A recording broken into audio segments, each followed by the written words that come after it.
The newscast with all the latest coming in from Hong Kong as pro-democracy parties are now headed for a landslide victory in the Hong Kong District Council elections, which is being seen as de facto referendum on the city's Beijing-backed government. Now, early results show that the pro-democracy camp has gained a majority in 12 out of 18 districts. The results are being attributed to young voters who participated in the anti-government protests.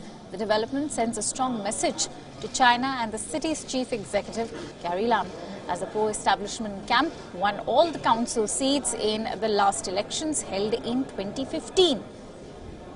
Calvin Lam, the candidate backed by activist Joshua Wong, has won a seat from the South Horizons district.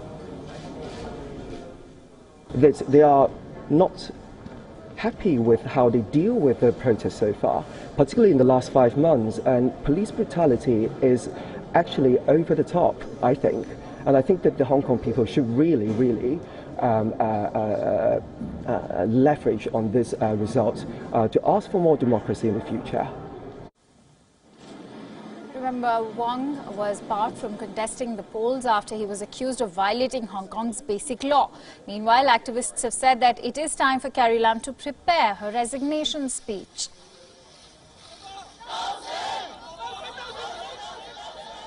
And she said that she represents the majority of the Hong Kong people, but the result of the election shows the other way. If I was Carrie Lam, I should prepare for the speech of my resignation. Now remember, these are local polls and do not impact Lam's position, but they have certainly undermined her government's authority. Now these are also the first polls to be held in Hong Kong since protests broke out in June. For more details, let's quickly go across to our correspondent Grace Lee, who's joining us live from Hong Kong at this moment. Grace, a very good morning to you. Now let me begin by asking you how these election results, they're a staggering victory for the pro-democracy protesters. Take us through the numbers.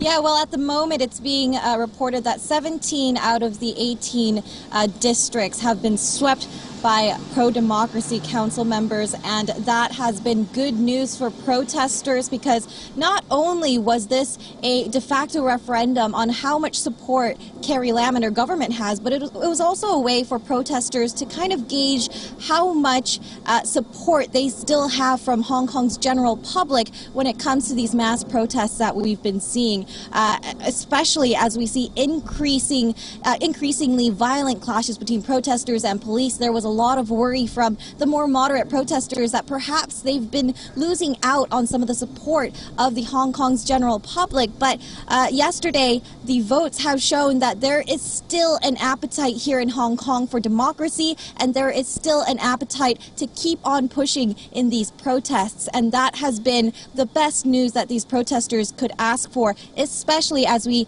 see that there are still some protesters left behind inside of Hong Kong's Poly U at the moment. Some of the newly elected district council members have vowed to go visit them with their new seats. And of course, we're hearing reports that these members that are still left inside Poly U are seeing an increasing deterioration in their mental health, in their physical health. So things are getting quite dire there. And the protesters are hoping that with this win, they might be able to help those that are stuck inside. All right, Grace, it's interesting that you mentioned how this entire election has panned out to be a de facto referendum of sorts on the ongoing unrest in Hong Kong. Is this going to be a strong message which will be sent out to China, and is this in any way going to impact Carrie Lam's position at the moment? So I think this does send a very big message to China that Hong Kong very much still wants to vote and keep some sort of democracy, especially with the turnout that we saw yesterday. As for Carrie Lam's position, this is not yet a very direct threat to her, but what this does mean is that there will be more democratic voices when it comes to electing Hong Kong's next leader.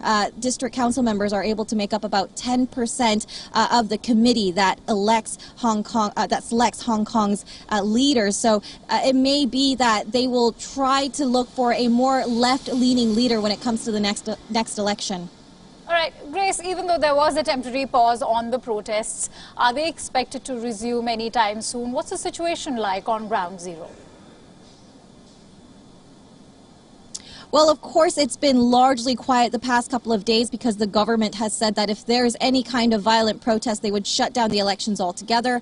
That hasn't happened. Yesterday was astoundingly peaceful. And so protesters are gearing up to perhaps try and get their voices heard again this weekend. There is a mass protest planned for not this weekend, but the following week for World Human Rights Day. So that's another big day to look out for. But certainly, I think protesters are itching to go out again and try to make their voices heard to the government once again, now that they've seen this kind of overwhelming support when it comes to the elections. Absolutely. And as you said, that this is a very strong message being sent out to China. We await China's reaction on these latest results. For now, thank you so much, Grace Lee, for bringing us all those details and adding your precious perspective to the Hong Kong elections.